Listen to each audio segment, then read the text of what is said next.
Hello အားလုံးပဲမင်္ဂလာပါ Match လ21ကနေ April 19ထိเนาะမွေးဖွားတဲ့ Aries တွေအတွက် Aries birth season reading လေးပါ So Aries day happy birthday ဒါ Aries season ထဲမှာ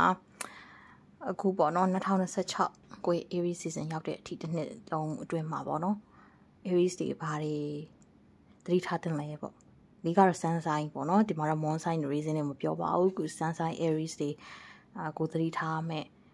universe ကပြီးတဲ့ awareness ပေါ့နော် sign စီးရပါလေဆိုတော့ပတ်သက်ပြောမှဖြစ်ပါတယ်ဆိုတော့ဒီနေ့အတန်းလေးကြောင်းနည်းနည်းနာနေတယ်ရှိမှဟောထားတာ video reading ဆိုတော့ဒီမှာ Aries အတွက်ဒီပတ်ကပေးမဲ့ energy လေးနဲ့ block ဖြစ်နေပါတော့အဲ့တော့အရင်ဆုံးကတ်မဟောခင်ပါနော်ဒါပိုင်ရွေးစရာမလိုပါဘူးဒီ Aries ရဲ့ energy တိုင်းဟောပေးတာပေါ့နော်ဆိုတော့ဘာတွေ့ရလဲဆိုပိုင်ရွေးစရာမလိုဆိုမဲ့ဒီဘက်မှာကိုယ်နဲ့အဓိကကြိုက်တဲ့အချမ်းကိုတော့ယူပေါ့နော် Aries ရဲ့ဒီနေ့ထဲမှာဝယ်မိသားစုနဲ့ပတ်သက်ပြီးတော့မိသားစုရဲ့ကျမကြီးကိုစိုးရင်ရတာကူညီပေးရတာမျိုးလေးတွေเนาะပြီးတော့ကိုတိုင်းလည်းပဲကျမကြီးလူငယ်စီးပွားရေးတွေမှာဆိုရင်အထင်ငေါ်လေးတွေနော်မထင်မတက်လာလေးမှရှိတတ်တယ်လာတိုင်းတော့မဟုတ်ဘူးเนาะတချို့လာတွေမှရှိတတ်တယ်အဲ Aries ကဘာဖြစ်လဲဆိုခိုင်းတော့ဆိုတစ်ကနေရှိရတဲ့ဟုံးနဲ့တောက်ကြွားတဲ့ Aries ကဒီနှစ်ထဲမှာစိတ်တက်လေးနည်းနည်းကြားတတ်တယ်ပေါ့နော်ပုံမှန်ပြတော့ Aries ကစိတ်တက်သိကြားလေးကြားတာရှိရတယ်မပေါ AI ကြောင့်မစိမ်မအောင်ဆိုပြီးတော့ကိုဘောကိုသွားတယ်တော့ပါတယ် Aries ကလောင်တတ်တယ်ဆိုပေမဲ့မနှမ်းရော Aries ကဟိုလောင်မြရတဲ့အကြောင်းရင်းရှိမှပဲလောင်တာပေါ့နော်ပုံမှန်ပြဆိုတော့ Aries ဒီ fire sign ထဲမှာခအေးသမားပဲကိုလာမထင်သူနဲ့မှမညှိဘူးဆိုလိုမျိုးပေါ့နော်ဒါပေမဲ့ဒီနေ့ထဲမှာတော့အဲ့လိုမျိုးပေါ့နည်းနည်းလေးကိုပေါ်မှာအထီးကရှင်ပြိုင်လောက်လာတာလေးတွေပခုံချင်းတိုက်လာတဲ့ကိစ္စလေးတွေเนาะအဲ့ဒါလေးတွေကတော့ရိုးနေပြီပေါ့ဒါတော့ဖြစ်တာပဲခိုင်းနေလေဒါပေမဲ့ဒီနှစ်မှာတော့နည်းနည်းလေးဒီ retrograde တွေကာလအတွင်းမှာထိတ်နိုင်သိမ်းများဖြစ်တာမျိုးလေးတွေเนาะ relationship တွေဆိုရင်တဝင်တူပြီးတော့တယောက်ရန်ဖြစ်ကြတာမျိုးလေးတွေနောက်ဒီနေ့ထဲမှာ Aries တွေကအရန် control လုပ်ချင်စိတ်တွေပေါက်နေဘယ်ဟာမဆို under control အရန်လုပ်ချင်တာပေါ့နော် Aries main ကလေးပဲဖြစ် Aries ယောက်ျားလေးပဲဖြစ်ဖြစ်အကုန်လုံး influence တွေလုပ်ပဲအကုန်လုံးလွှမ်းမိုးပြီးဘာဖြစ်မှမသိအောင်မြင်ခြင်းစိတ်တွေလည်းအရင်များပြီးတော့အရင်နဲ့မတူဘဲနဲ့လောဘတွေလည်းအရင်ကြီးလာတယ်ပေါ့နော်ဒီနေ့တည်းမှာဖြစ်တတ်တယ်အဲ့ဒါလေးကိုလည်းသတိထားပါပေါ့နော်ဒါကမချိုးခင်မှာ Aries အများစုရဲ့ energy ပါအများဆုံးဖြင့် Aries တွေကလောဘမရှိဘူးလောဘနည်းတယ် passionate ဖြစ်တာပို့ပြီးတော့များတယ်ကိုယ်သဘောကျတဲ့အလုပ်အကိုင်းတွေเนาะစီးပွားရေးတွေပတ်စံရမရကို passionate ဖြစ်တာပေါ့နော်ကိုပျော်ရင်လုပ်တယ်ကွာကိုပျော်ရင်လုပ်တယ်အပင်မခံပြီးတော့လုပ်တယ် okay ဒါပေမဲ့ဒီနှစ်ထဲမှာပေါ့နော်ကိုအကြောင်းမျိုးကြောင့်လောဘတက်မဲ့ကိစ္စလေးတွေကိုအကျိုးမြတ်ကိုကြည်ရမဲ့ကိစ္စလေးတွေပေါ့အဲ့လိုမျိုးလေးတွေ့ရတယ်ပစ္စည်းတစ်ခုရောင်းပြီဆိုလဲကိုကြိုက်လို့ရောင်းတာမျိုးမဟုတ်ဘဲနဲ့ဟိုကြိုက်ကအမြဲရမှာဆိုတာမျိုးเนาะ Aries ထဲမှာလူပညာရှင် Aries တွေရှိရဆိုလို့ရှင်လဲသူကငါအရင်တော့ငါအဲ့ကိုငါကြိုက်လို့လုပ်တာပေါ့ဒီနေ့ကျတော့မဟုတ်ဘူးစီးပွားဖြစ်လေပေါက်ဖို့အတွက်စီးပွားဖြစ်ဖို့အတွက်လုပ်ရတော့မယ်ဆိုအဲ့လိုမျိုးတွေကိုလာပြီးမြူဆွဲတာတွေစီယုံတာမျိုးတွေကြုံရမယ်ဆိုတော့ကိုတန်မိုးထားတဲ့ကို passionate ဖြစ်ရတဲ့အလုပ်တစ်ခုကိုဟာငွေကြေးတော်၎င်းအခွင့်အရေးတစ်ခုတော်၎င်းလဲရမှာမျိုးတွေဒီနေ့ထဲမှာ Pisces တွေနှစ်ခါကြုံရမယ်အဲ့ဒီနှစ်ခါမှာမျက်ရည်ပိုးပေါက်ကြပါလိမ့်မယ်အခုလို့ဆိုကိုလိုချင်တာဟိုတချင်းတစ်ပုတ်လို့ပေါ့နော်တစ်ဖက်ကငါရဲ့ဝါသနာတစ်ဖက်မှာငါရဲ့ဝမ်းစာဟုတ်ပြီအဲ့နှစ်ခုကြားမှာ passionate ဖြစ်တာနဲ့เนาะတစ်ဖက်မှာ money ပေါ့တမို့ opportunity ပေါ့အဲ့နှစ်ခုကြားမှာ Aries တွေကလွန်ဆွဲရတတ်တယ်ဒါကတခြား zodiac sign တွေအတွက်ဆိုလို့ရှိရင်တော့သူတို့ရဲ့ favor သူတို့အကြိုက်နဲ့သူတို့ရွေးချယ်လိုက်တာတွေများတယ်ဆိုပေမဲ့ Aries တွေအတွက်ကတော့အဲ့လိုမျိုးရွေးချယ်ရတော့မယ်လုပ်ရတော့မယ်ဆိုရင်အရန်အသေးတကယ်ကြအသေးနာတယ်ပေါ့နော်အသေးနုအောင်ခံစားရတာမျိုးလေးရှိတတ်တယ်ဆိုတော့ဒီနေ့တည်းမှာကိုအရန်လှုပ်ချင်နေတဲ့အလုပ်ပါဒါပေမဲ့တခြားအလုပ်ကပတ်စံပိုရလို့တခြားအလုပ်ကိုတွားလိုက်ရတာမျိုးတွေကိုဒီနိုင်ငံမှာအရန်နေချင်တာပဲဒါပေမဲ့တခြားနိုင်ငံမှာပတ်စံပိုရမှာမို့လို့အဲ့ကိုတွားမပိုးအဆင်ပြေမှာမို့လို့ကိုအရန်လှုပ်ချင်တဲ့အရာတခု release လုပ်ပြီးတော့လက်ကိုလုပ်ပြီးလွှတ်ချပြီးတော့ရွှေ့လိုက်ရတာမျိုးလေးတွေရှိတတ်တယ်ဆိုတော့ Aries တွေအတွက်ဒီနှစ်ရဲ့ themes ကဘာလဲလို့မေးလို့ရှင် let it goအကုန်လုံး let go လောက်ပါမှာပေါ့နော်ကိုကိုယ့်ရဲ့မာနတော်၎င်း passion ဖြစ်တဲ့ဝါသနာတော်၎င်းမာနတွေပြီးလို့ရှိရင်ကိုတိဆောက်ထားတဲ့အရာတွေအကုန်လုံးအချို့အရာတော့ let it go လောက်ရအောင်မယ်ဆိုတဲ့အခြေအနေမျိုးတွေတွေ့လာတယ်အဲ့လိုအခြေအနေမျိုးနဲ့တွေ့တဲ့ခါကျရင်လည်းဆုံးဖြတ်ရမှဒီပြတ်သားလေးဆုံးဖြတ်ရမယ်ပေါ့နော်ဆိုတော့အရင်ဆုံးတော့အဲ့ဒါလေးကိုတွေ့တယ်ဆိုတော့ဒီနေ့ထဲမှာ Aries ရဲ့နော်တတိထားတဲ့စိတ်ပိုင်းလေးတွေကဘာဖြစ်မလဲပေါ့ များသောဖြင့် Aries တွေကစိတ်မြန်တာများတယ်ပေါ့နော်ဒါ Aries က Sun sign နဲ့ Moon sign နဲ့ Rising နဲ့အဲ့လိုအရင်မြန်တယ်ဒါပေမဲ့အဲ့ဒီအရင်စိတ်မြန်နဲ့စိတ်ထက်တဲ့နော်ဒါထက်မြက်တဲ့စိတ်ပိုင်းဆိုင်ရာထက်မြက်တဲ့ Aries တွေကတကယ်ကြိုင်ခန္ဓာကိုယ်ထက်စိတ်ကပိုထက်တယ်ပေါ့နော်အဲ့တော့ခန္ဓာကိုယ်ဘာမှမလုပ်ရသေးဘူးစိတ်ကွက်စိတ်မနော်ဝီးဆိုတဲ့နေရာအဲ့လိုအရင်ရောက်သွားတာမျိုးပေါ့နော်အဲ့လိုမျိုးစိတ်ပိုင်းဆိုင်ရာအရင်အားကောင်းတယ် telepathy အားကောင်းတယ် Aries တွေရှိတယ်ဆိုဒီနေ့ထဲမှာကိုယ့်ရဲ့proof energy ကိုဒါဟိုကိုယ့်ကိုပြန်ထိန်းရမယ့်အချိန်လေးတွေ့တယ်ပေါ့နော်ကိုယ်ဒီ energy ကောင်းတဲ့သူစိတ်ပိုင်းဆိုင်ရာအားကောင်းတဲ့သူဆိုတော့ကိုယ့်ရဲ့စိတ်အတွေးလေးတွေကို manifest လုပ်တဲ့အခါမှာလေတခုဆိုရင်စိတ်တူမလွယ်နဲ့ပေါ့နော်စိတ်ရှိရှိလေးထားပြီးတော့စိတ်မတူပဲနဲ့တီးခံပြီးတော့အဲ့လိုပဲတီးခံပြီးတော့ကိုလေးလည်းပို့ပြီးတော့ချစ်စရာကောင်းတဲ့ပီယာတက်လေးတွေတွင်ကိုယ့်ရဲ့ဘေးနားမှာ share သူတွေအကုန်လုံးလည်းမေတ္တာထားရမယ့်အချိန်တို့ဒီ Aries တွေကလောဆယ်မှာကိုထင်နိုင်ပေါ့နော်ကိုဟုတ်ပြီငါစူးစမ်းမယ်ငါလုပ်မယ်အပျော်ရွှင်နေမယ်ပေါ့ okay အစပိုင်းကတော့ကောင်းတယ်ဒါပေမဲ့6လပိုင်းကျော်ရင်တော့တတိထားဖို့လိုတယ်ကိုခုနကလို manifest လုပ်ထားတဲ့ကိုရဲ့ဒီလိုလေးနေမယ်ဆိုတော့ဘယ်လိုခေါ်မလဲ princess ပုံစံလေး prince ပုံစံလေးကနေဖုံးဆိုပြီးလို့ကြာသွားနိုင်တယ်ပေါ့နော် Aries ရဲ့ energy ကဘာလို့ဆိုပြောများဆိုများတဲ့သူနဲ့တွေးရလို့ပေါ့နော် Earthworm နဲ့တီကောင်းနဲ့ Aries တွေကတော့ဘာဖြစ်လို့တီကောင်းဖြစ်နေပါတယ်ဆိုတော့ Aries တွေကဘာလဲဆိုတော့ဒီနှစ်ထဲမှာ Aries ရဲ့အကျဉ်းစရိုက်ကရောဒီနှစ်ရဲ့အကျိုးပေးမှုရရော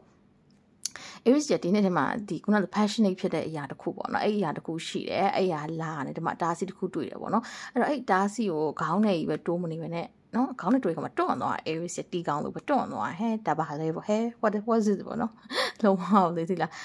what is this ပေါ့လုံးဝကိုကအဲ့လိုအခက်အခဲတစ်ခုနဲ့တွေ့လို့ရှိရင် shock ရသွားတယ်ပေါ့နော် Aries ရဲ့အကျဉ် shock ရသွားတယ်ဒါပေမဲ့ shock ရပြီးနောက်ဆုတ်သွားတယ်အဲ့လိုပဲဒီနေ့ထဲမှာ Aries ကလည်းစိန်ခေါ်မှုလေးတွေကြုံရပြီးအခါမှာ shock ရသွားပြီးနောက်ကိုလုံနေစီးပွားရေးလုံမှုရေးလေးတွေအခြေရေးအစားပေါ့နော်အဲ့လို shock ဆုတ်သွားမျိုးရှိရဲ့တတိပေါ့နော်တတိအနေထားပေါ့ပြီးတော့မှသူကဒီဒါစီကိုကြော်ပြီးနောက်တီကောင်လေးလိုပဲဒီဘလန်သွားမယ်ဒီဘလန်သွားမယ်ဒီဘောကိုကြော်သွားမယ်ဆိုတော့အဲ့ဒါမျိုးကိုသွားမှာဆိုတော့ဒီနေ့ထဲမှာ Aries ရဲ့ကိစ္စတစ်ခုဖြစ်လို့ရှိရင် take time အချိန်ယူပါအချိန်ယူပြီးတော့မှဆုံးဖြတ်ပါအချိန်ယူပြီးမှလုပ်ပါ shock ရသွားတဲ့အချိန်တွေတော်တော်များလိမ့်မယ်နိုင်ငံခြားထွက်တဲ့သူတွေဆိုလည်း culture shock တွေရမယ်ကိုယ့်ရဲ့ relationship မှာလည်းမထင်မထိုက် shock တွေထားရမယ်ဒီနေ့က Aries တွေတကယ်ကိုလေလျှက်တစ်ဖက်ပေါ့နော် surprise ဆို university ကို surprise လာတိုက်လို့ပါအရင် shock ရစရာကောင်းတဲ့ထိတ်လန့်စရာကောင်းတဲ့ရုပ်တရက်လန့်သွားစီလောက်တဲ့ဒီအတားအဆီးတွေဒီစိန်ခေါ်မှုတွေကြုံရမယ်ဒါပေမဲ့အဲ့ဒီအချိန်ကြုံရတဲ့မှာ Aries တွေကိုဒီမှာအကြံပေးချင်တာက this is not the end ဒါကအဆုံးသတ်မဟုတ်ဘူ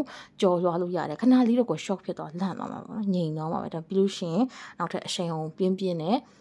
ရှေ့ကိုဆက်သွားပါနောက်ပြီးဒီနေ့ထဲမှာ Aries တွေကိုစကားလက်ဆောင်ပါချင်တာတခုကထိုးမဲ့စင်ကနောက်တန်းစုပ်တယ်တဲ့သဘောတရားအဆွဲနဲ့ထိုးမဲ့စင်ရှိတယ်ပေါ့နော်အဲ့ဒီစင်ကသူများအဆွဲနဲ့မထိုးခင်မှာတိုက်ပွဲတစ်ခုမှာသူများအဆွဲနဲ့မထိုးခင်မှာသူနောက်ကိုအမြဲတမ်းစုပ်တယ်အားယူပြီးမှသူဝုန်းဆိုထိုးတာပေါ့သူ့အဆွဲနဲ့ပေါ့နော်အဲ့လိုမျို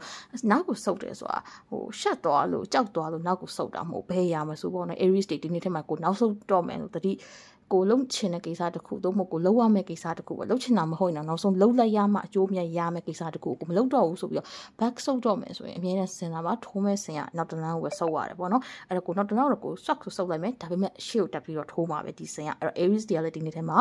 ကိုလည်းဒီထိုးစစ်ဆင်မဲ့စဉ်ဆိုတော့ကိုစိတ်ကိုမွေးထားနောက်ကိုတန်းဆုပ်အနားယူလို့ရတယ်အချိန်လို့ရတယ်ဒါပေမဲ့ don't give up เนาะအလျှော့မပေးနဲ့ရှေ့ကိုဆက်ပြီးတော့ထိုးပါရှေ့ကိုဆက်ပြီးတော့သွားပါเนาะ okayနောက်ထပ်ပါရှိမယ်ပေါ့ကြည့်အောင် the ant oh my god fire ant ခုနကပြောရပေါ့နော်ဒီ passionate ဖြစ်တဲ့ကိစ္စနဲ့ပတ်သက်ပြီးတော့ဒီဟာလေးကကိုတကယ် passionate ဖြစ်တဲ့ဝါသနာပါတဲ့အလုပ်ပေါ့နော်အဲ့လုံးနဲ့ပတ်သက်ပြီးဒါစိန်ခေါ်မှုခံရမယ်ဆိုတော့ cat ပဲပေါ့နော်အသေးပဲကတော့အတူတူပဲ fox so ဒီနေ့ထဲမှာ Aries တွေကခိုင်းခစ်တဲ့တော့ကန်ကောင်းတယ်အဲ့ဘာလဲဆိုလူလိန်နေပေါ့နော်ညာတဲ့သူတွေလိန်တဲ့သူလူဒီနေ့ထဲမှာအနာယူနိုင်မဲ့ energy တွေ့ရတဲ့ dragon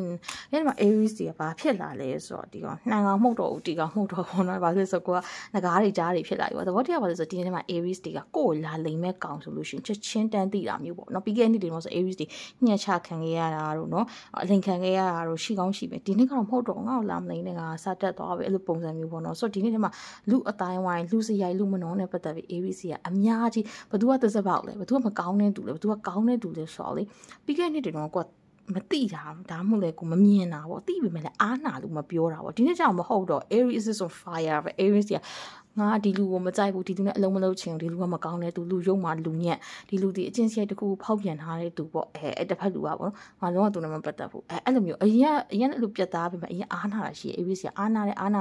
်ဒီနေ့မှာတော့လာမှဘာမှလာမပြောနဲ့နော်လုံးဝကိုယ့်ရဲ့ရည်တည်ချက်တိုင်းပဲကိုသွားမယ်အဲ့လိုပုံစံမျိုးပေါ့နော်ဆိုတော့ Aries တွေရဲ့ဒီလက်တွဲပေါ်နဲ့ပတ်သက်ပြီး relationship တွေရဲ့ဆင်ញင်ဆင်ညွှန်းနေတယ်ဒီနေ့မှာအပြတ်သားဆုံးဖြစ်လာတာကိုတွေ့ရတယ်ပုံမှန်ပြဆိုတော့ Aries တွေချင့်ပြီးပြီโอเคသူတို့ချင်ရပြီသူတို့ချစ်မချစ်သူတို့ချင်ရပြီဒါ Aries တွေရဲ့အကျင့်ပေါ့နော်အဲ့မဲ့ဒီနေ့မှာတော့ Aries တွေကမဟုတ်ဘူးငါအချစ်ကဒီလောက်နင်းမကလည်းဒီလိုပြန်ပြီးလို့ရမှာမျိုးရှိတယ်ပေါ့ခုနကပြောစာပိုင်းပြောခဲ့လို့ Aries တွေကဒီနှစ်ကို control လုပ်ချင်တဲ့စိတ်ကလေးနည်းနည်းများရဲဆိုတော့ပေါ့နော်ဆိုတော့ Aries တွေဒီနှစ်ထဲမှာယောက်ျားလေးဖြစ် main ကလေးဖြစ်ကိုယ့်မိသားစုကို control လုပ်ရတဲ့ level တခုရောက်လာတာရှိမယ်တချို့ Aries အိမ်အောင်တဲ့ဆိုခလေးရလာလို့ကိုရီးယားအဖေအနေကအမေနေကရောက်သွားတာမျိုးเนาะအချို့ Aries တွေဆိုအိမ်အောင်ကျသွားလို့အိမ်အောင်ဦးစီးတွေအိမ်ရှင်မတွေဖြစ်ကုန်တာမျိုးเนาะအဲ့တော့ရောက်ခမအိမ်ကိုသွားရတဲ့အခါကျရင်ကိုဟာအိမ်တွင်းမှုကိုထိန်းသိမ်းရတဲ့ချွေးမတွေအိမ်ကိုဆောက်ရှောက်ပေးရတဲ့တမက်တွေဖြစ်ကုန်တာမျိုးပေါ့เนาะအဲ့လိုမျိုးကိုက road တစ်ခုကို down ဆိုပြီးရောက်သွားတာပေါ့ဒါလူမှုရေးမှာပြောတာပေါ့เนาะစီးပွားရေးအလုပ်ကိုင်မှာဆိုလဲ Aries တွေဒီနေ့တည်းမှာယာထူးတက်တာပဲဖြစ်သွားနိုင်တယ်မမျော်ပဲနဲ့ပေါ့เนาะလုံးဝမရည်ရွယ်ပဲစော်ကဲမင်းဖြစ်ဆိုပဲလုံးဝကွာမမျော်လင့်ထားဘူးဒီယာထူးကြီးရမယ်လို့မျော်လင့်ထားဘူးကိုရုံသွားမယ်ရုံစစ်မယ်အချိန်တိုင်းဒီလိုပဲပေါ့ပါတွေးထားကွာအဲ့မှာကိုလူကြီးတောက်ကနေပြီးဒုံးဆိုပြီးယာထူးဆိုလည်းကောင်းတောင်းဝင်တစ်ခုဆိုတော့ချပြီးလဲပဲကောမမျော်လင့်မနဲ့ကိုကယာထူးကြီးရပြီးပေါ့နော်ဟဲ့ဘာလို့မှမသိဘူးမလေးဖြည့်ရှင်းရမယ့်ကိစ္စတယ်အဲ့တော့ကိုယ့်ရဲ့တာဝန်ရာထူးနဲ့အညီရုပ်တရက်ကြီးထားဖြည့်ရှင်းရတဲ့ကိစ္စတွေနဲ့လေကြုံရနိုင်တယ်အဲ့တော့ Aries ကဒီနေ့ထဲမှာပြောမယ်ဆိုတော့ဆရာကြီးလုပ်ဖို့အတွက်ကို universe ကတွန်းပို့တယ်ပေါ့နော်အဲ့တော့ကိုယ့်ရဲ့ရက်ရွာမှာမိဘတွေနဲ့ရော relationship မှာကိုကဘာလဲဆိုလို့ရှိရင်ဒီguardian ဆိုတာထက်ကိုဘယ်လိုခေါ်မလဲကိုက leader ပုံစံ role တွေကိုဝင်သွားတာပေါ့နော်အဲ့လိုမျိုးဝင်အောင်ထည့်နေတာပေါ့ဒါပေမဲ့အဲ့တော့ Aries ရဲ့တစ်ဖက်မှာအဲ့ဒီပုံစံကွက်သေးကိုအရန်မဝင်ကြုံဖြစ်နေတာအဲ့တော့ဝင်ဖို့အတွက်ကို universe ကသွတ်သွင်းနေတာတခုကိုယ့်ရဲ့ကံကြမ္မာသွတ်သွင်းနေတာတခုကိုဖြစ်ချင်နေတာတခုအဲ့လိုမျိုးလေးရင်ဆိုင်ရမှာမျိုးလေးရှိတယ်ဒါအဖက်မှာပေါ့နော်ဆိုတော့ Aries ကဒီနေ့ထဲမှာတကယ်တော့ရရပါတယ်နော်တကယ်ကိုbuffalo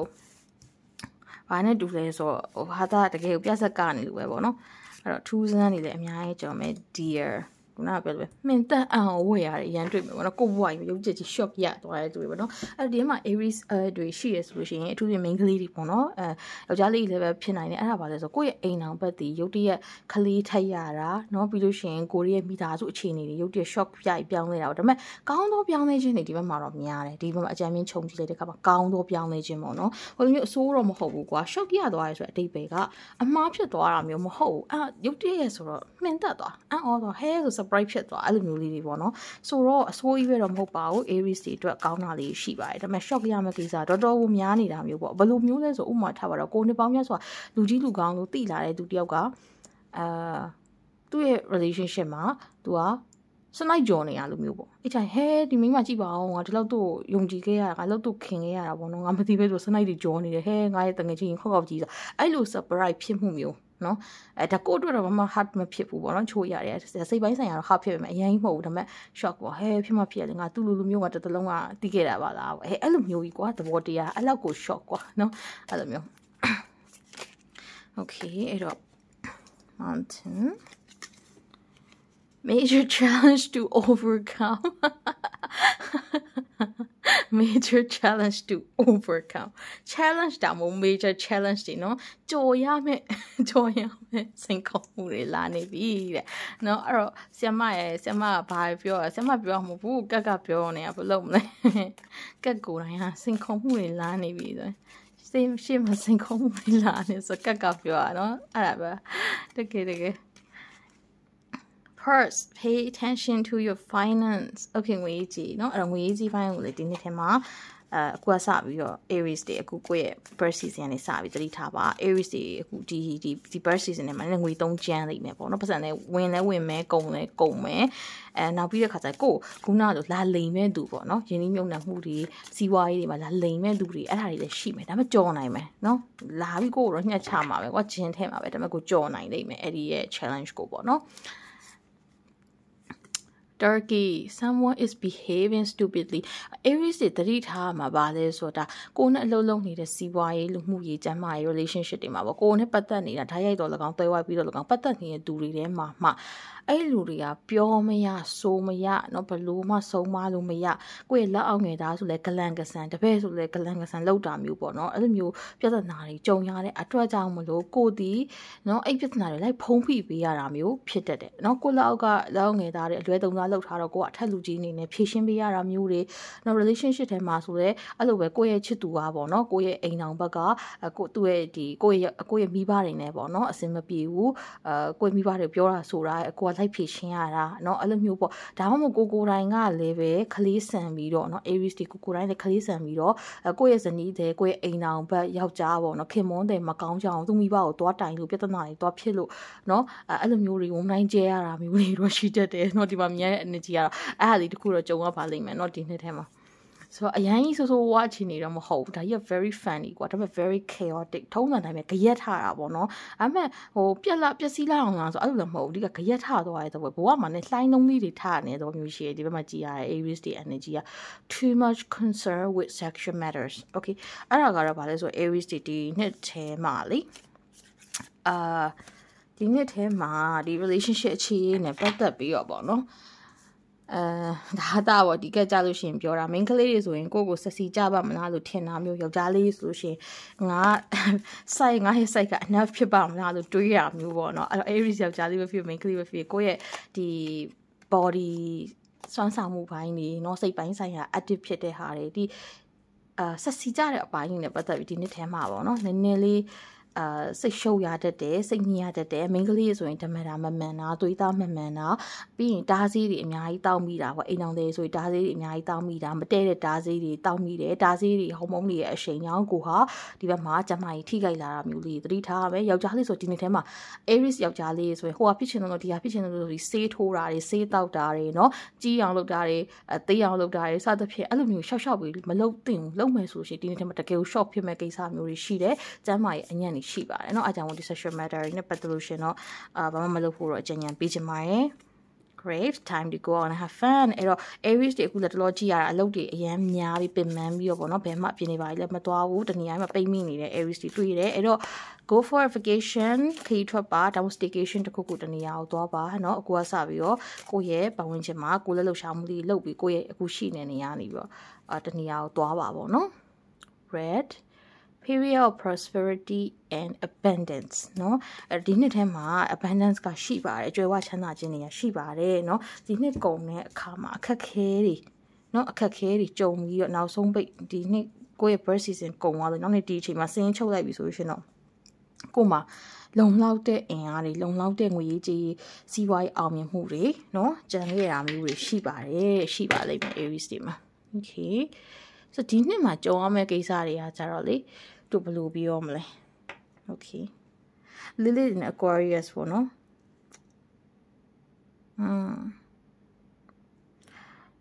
third house ဆိုတော့ဘယ်လိုပြောရမလဲတကူရီတကာရစိန်ခေါ်မှုလို့ပဲပြောရမှာ sorry ဒါ K2 sorry Kate K2 in third house K2 in Aquarius third house ဆိုလို့ပြောတော့ထူးဆန်းတဲ့စိန်ခုံမှုတွေနဲ့ရင်ဆိုင်နေရတာပေါ့နော်ကိုအမေလီ Aries တွေကအဲ့ဒီစိန်ခုံမှုတွေအကုန်လုံးတခြားတစ်ယောက်ကိုငါနဲ့တူရင်ဆိုင်မှာလားလို့ပြောလို့မရဘူးကိုဘာဖြစ်လို့ဖြစ်နေမှမသိပဲကိုတယောက်တည်းကိုရင်ဆိုင်ရမှာမျိုးဖြစ်တယ်ပေါ့နော် Aries တွေရဲ့အကျင့်ကလည်းလေဟိုတကယ်ချင်းတယောက်တည်းရင်ဆိုင်မှအချို့ကိစ္စတွေပြေလေတာသိလား group လိုက်ရင်ဆိုင်မယ်တို့ပြီးတယောက်နဲ့လက်တွဲပြီးရင်ဆိုင်မယ်တို့ဆို Aries တွေကသူများနဲ့အဲ့လိုမျိုး companion ဖြစ်ပြီးတော့ရင်ဆိုင်ရတာထက်ကိုတယောက်တည်းကိုစိတ်နဲ့ကိုဆုံးဖြတ်ချက်ချပြီးတော့အခုလှုပ်ဆိုလှုပ်အခုအောင်မြင်ဆိုအောင်မြင်အခုတယောက်တည်းလှုပ်ဆက်ရှိရတယ်လှုပ်ရတာမျိုးတွေ့ရတယ်တငယ်ချင်းနဲ့ပါတနာဖွဲ့ပြီးတော့အလုပ်လုပ်တာကိုယ့်ရဲ့ချစ်သူကိုယ့်ရဲ့အိမ်အောင်ဘက်တွေနဲ့နော်အတူတူပူးပေါင်းပြီးကိစ္စတစ်ခုရင်ဆိုင်တာထက်ဆိုင်ရင် Aries တွေရဲ့တကယ် nature ကိုကတယောက်တည်းကိုပဲတယောက်တည်းတိုက်ဆိုတဲ့ပုံစံမျိုးကဒီတိုက်ပွဲတယောက်တည်းတိုက်ဒါပေမဲ့ lonely ဖြစ်တာမဟုတ်ဘူးသဘောတရားကိုတယောက်တည်းသွားဖြစ်ရှင်မှာပြီးမဲ့ကိစ္စမျိုးကိုတယောက်တည်းသွားဖြစ်ရှင်မှာအောင်မြင်မဲ့အခြေအနေမျိုးတွေဖြစ်နေတာပေါ့နော်အဲ့တော့ you have to do it alone ပေါ့နော်တယောက်တည်းလုပ်ရမယ် but you are not lonely ပေါ့နော်အထီးကျန်ပြီးလုပ်နေရတာမဟုတ်ဘူးကိုမိသားစုတွေလည်းရှိမယ်ကိုတငယ်ချင်းတွေချစ်သူတွေလည်းရှိမယ်ဒါပေမဲ့သူတို့ရှိတာတခဏပဲကိုဘွားတိုက်ပွဲကိုရင်ဆိုင်ရမယ်ကိုရဲ့ကန်ချွေးဝကြွေးကိုရင်ဆိုင်ရမယ်ဆိုတဲ့ပုံစံမျိုးကြီးဒီမှာ Aries တွေကိုတွားတွေ့တာဒါ Aries အများစုရဲ့စားတာအဲ့တိုင်းလာတာပေါ့နော် Okay ဒီမှာက Aries တွေကများသောဖြင့်ကောင်းတဲ့အပြောင်းလဲတွေများမယ်ဆိုလို့ရှိရင်စုံကနန်းဖြစ်မှာပေါ့နော်ဒါမှမဟုတ်ကောင်းတာတော့မဟုတ်ပါဘူးအကောင်းဆိုတော့မရှိဘူးเนาะကိုယ့်အတွက်ကိုရင်ဆိုင်ရမယ့် challenge ပို့ပြီးတော့များမယ်ဆိုရင်မကြမ်းပါနော်အဲ့ချက်ပြအောင် Okay so 1 2 3 4 5 6အဲ့တော့လောဆယ်မှာတော့ကောင်းတဲ့အပြောင်းအလဲတွေများပါတယ်เนาะအခုချိန်ကအရင်တော့မစိုးရင်လည်းကောင်းတဲ့အပြောင်းလဲတွေ Aries တွေရှိတယ်အဲ့တော့ပြောင်းလဲတွေဖြစ်မဲ့ shock တွေဖြစ်မဲ့ဒါပေမဲ့ကောင်းတဲ့ဟာပေါ့เนาะAries တွေတို့ကဒီနေ့ reading က2025အတွက်ကိုပေါ့เนาะ helpful ဖြစ်မယ်ဆိုလို့ရှိရင်helpful ဖြစ်မလားပေါ့နော် helpful ဖြစ်မှာချက်မေးကြည့်အောင်ဒီဟာပေါ်ပွေးလေးပါအရန်ကြိုက်ပါတယ်ဒီပေါ်ပွေးလေးမေးရတာပေါ့ပုံပြောင်းနေသွားတူထားမေးရတယ်နော်ဆိုတော့ကအဲ့တော့ပေါ်ပွေးချက်ပါမယ် yes okay ဖြေရ yes ပါလို့ဒီနေ့ reading ဒီနေ့ဒီ Aries တွေအတွက်ဒီနှစ်တာကိုဖြတ်သန်းတဲ့အခါမှာနောက်နေ့ birth season ရောက်တဲ့အထိ very very helpful ဖြစ်ပါလိမ့်မယ်ဒီမှာပြောသွားတဲ့ agency တွေဒီမှာပြောသွားတဲ့ idea တွေကိုတဲ့ like လုပ်မယ်ဆိုလို့ရှိရင် yes ပါเนาะလုံးဝကိုအဆင်ပြေဖို့လဲရှိပါတယ်တဲ့ခုနကပြောသွားတဲ့အခက်အခဲတွေကိုလည်းကြော်လွှားသွားနိုင်ပါလိမ့်မယ်တဲ့အဲ့တော့ Aries တွေကောင်းလို့ happy birthday ပါ